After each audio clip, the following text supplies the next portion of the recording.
pekerja migran Indonesia kembali dideportasi oleh pemerintah Malaysia melalui 2 pelabuhan di tanah air, yakni Pelabuhan Dumai, Riau, dan Pelabuhan Tanjung Pinang. Di Pelabuhan Dumai dan Tanjung Pinang, hampir setiap pekan, kapal-kapal dari Malaysia terus merapat membawa muatan yang sama. Bukan barang mewah, bukan wisatawan, bukan investor, melainkan ratusan pekerja migran Indonesia yang dipulangkan secara paksa. Mereka turun satu persatu dengan wajah lelah, mata kosong, dan tubuh yang terlihat kalah oleh keadaan. Sebagian membawa koper tua, sebagian hanya kantong plastik, sebagian bahkan pulang tanpa apapun selain pakaian di badan. Inilah wajah nyata dari sebuah ironi besar. Negara yang selama puluhan tahun mengandalkan tenaga Indonesia, kini justru mengusir mereka secara massal. Di media sosial, banyak yang menyebut ini sebagai penghinaan. Ada yang mengatakan Indonesia dipermalukan. Ada yang menuding Malaysia tidak tahu balas budi. Ada juga yang menyalahkan pemerintah sendiri karena dianggap gagal melindungi rakyatnya. Tapi di balik kemarahan itu, ada fakta yang jauh lebih pahit. Malaysia tidak lagi membutuhkan pekerja Indonesia seperti dulu.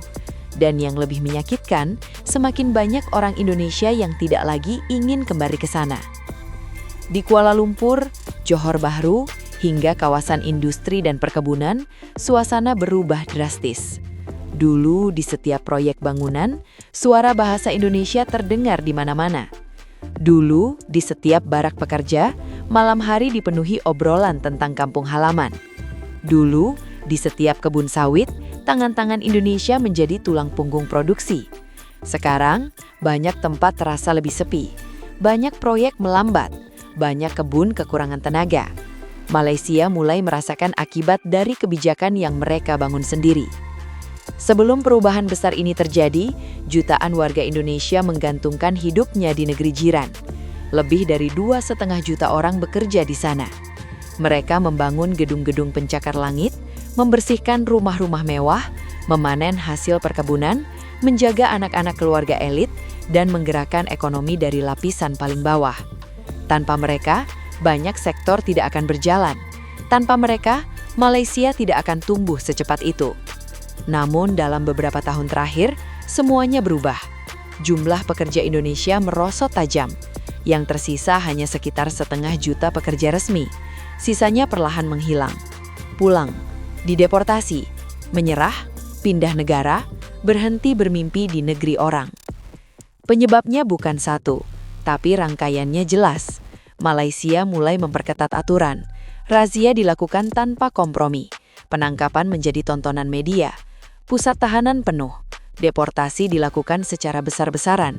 Setiap hari muncul kabar tentang pekerja yang ditangkap, digiring, dipenjara, lalu dipulangkan tanpa sempat mengambil haknya. Bagi pekerja di kampung, berita-berita ini menjadi peringatan keras. Bekerja di Malaysia bukan lagi cerita sukses seperti dulu. Bukan lagi jalan cepat keluar dari kemiskinan. Sekarang, itu bisa berarti resiko kehilangan segalanya dalam sekejap. Banyak orang yang dulu berencana berangkat akhirnya mundur. Banyak yang sudah pulang memilih tidak kembali. Trauma lebih kuat daripada janji gaji. Situasi makin parah ketika perekrutan pekerja asing dibatasi. Pintu masuk dipersempit, proses dipersulit, biaya melonjak, calo semakin berkuasa. Yang ingin berangkat harus membayar mahal tanpa jaminan keselamatan. Akhirnya, banyak yang nekat masuk jalur ilegal. Dan ketika tertangkap, mereka menjadi korban pertama. Tidak ada pembelaan. Tidak ada negosiasi, langsung dipulangkan. Setiap tahun, ribuan pekerja dipulangkan melalui Dumai dan Tanjung Pinang. Mereka datang bukan sebagai pahlawan devisa, tetapi sebagai orang-orang yang gagal bertahan di sistem yang keras. Ironisnya, ketika pekerja pulang, Malaysia justru mulai kekurangan tenaga. Perkebunan kesulitan panen, proyek molor, rumah tangga kekurangan asisten, pengusaha mengeluh. Ekonomi terganggu. Malaysia mulai menyadari satu hal penting. Mereka masih membutuhkan Indonesia, tapi mereka sudah terlanjur membangun sistem yang membuat orang Indonesia takut datang. Di sisi lain, Indonesia juga berubah. Pemerintah mulai mendorong pelatihan, Program keterampilan diperluas, jalur kerja ke negara lain dibuka. Jepang, Korea, Taiwan, Hong Kong, bahkan Eropa mulai menjadi tujuan baru. Banyak pekerja kini berpikir lebih jauh. Mengapa harus ke Malaysia kalau di tempat lain lebih aman, lebih jelas, dan lebih dihargai? Memang prosesnya lebih berat, tes bahasa, pelatihan, sertifikasi, tapi hasilnya sepadan, kontrak jelas, upah tinggi, hak lebih terlindungi. Bagi generasi baru pekerja migran, Malaysia tidak lagi menjadi tujuan utama. Ia hanya salah satu pilihan, bahkan seringkali bukan pilihan pertama. Sementara itu, mantan pekerja Malaysia banyak yang memilih bertahan di dalam negeri, membuka usaha kecil, bertani modern, bekerja di pabrik lokal, menjadi ojek online, menjadi pedagang. Mereka sadar satu hal, hidup di kampung mungkin tidak mewah, tapi lebih aman, lebih dekat keluarga, lebih tenang secara mental. Bekerja di luar negeri memang menjanjikan uang, tapi juga membawa risiko besar. Risiko hukum, risiko eksploitasi, risiko kehilangan hak. Selama bertahun-tahun, banyak pekerja Indonesia mengalami perlakuan tidak adil. Jam kerja panjang, upah dipotong, paspor ditahan, kontrak dilanggar, kekerasan verbal, bahkan fisik. Sebagian memilih diam karena takut dideportasi.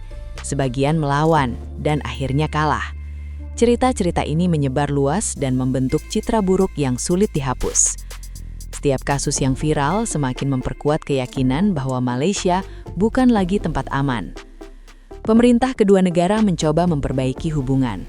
Task Force dibentuk, jalur legal diperbaiki, sistem dipercepat, pengawasan diperketat. Tapi membangun kembali kepercayaan jauh lebih sulit daripada membuat aturan. Kepercayaan hancur bukan karena satu kebijakan, tetapi karena bertahun-tahun pengalaman pahit. Bagi pekerja, pertanyaannya sederhana. Apakah saya aman di sana? Apakah saya dilindungi? Apakah jerih payah saya dihargai? Selama jawaban itu belum jelas, mereka akan mencari tempat lain. Di level yang lebih besar, ini adalah tanda perubahan global.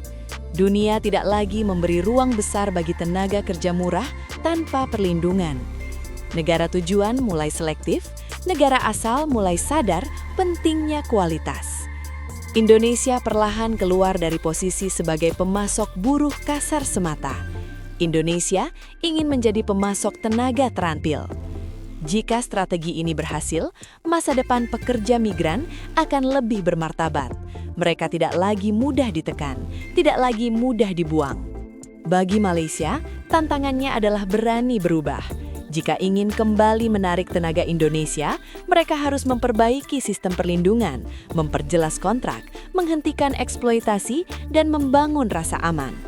Jika tidak, Malaysia akan kehilangan sumber daya manusia terbaiknya ke negara lain. Kisah deportasi massal ini bukan sekedar tentang kapal yang pulang. Ini tentang runtuhnya sebuah era. Era ketika Malaysia menjadi mimpi jutaan orang Indonesia. Kini, mimpi itu mulai pudar. Di Pelabuhan Dumai dan Tanjung Pinang, setiap koper yang turun membawa satu cerita kegagalan, satu luka, dan satu kesadaran baru.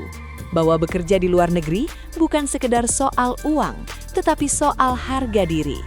Dan selama harga diri pekerja tidak dijaga, selama sistem masih timpang, selama perlindungan hanya menjadi slogan, maka arus pulang akan terus terjadi. Bukan karena orang Indonesia malas bekerja, bukan karena mereka tidak kuat, tetapi karena mereka sudah lelah diperlakukan sebagai angka. Masa depan migrasi Indonesia dan Malaysia kini berada di titik kritis. Apakah akan dibangun ulang dengan rasa hormat dan keadilan atau dibiarkan runtuh perlahan? Jawabannya akan menentukan nasib jutaan orang. Bukan di ruang rapat pejabat, bukan di meja diplomasi, tetapi di nasib para pekerja kecil yang setiap hari hanya ingin satu hal sederhana, bekerja dengan aman, pulang dengan bermartabat.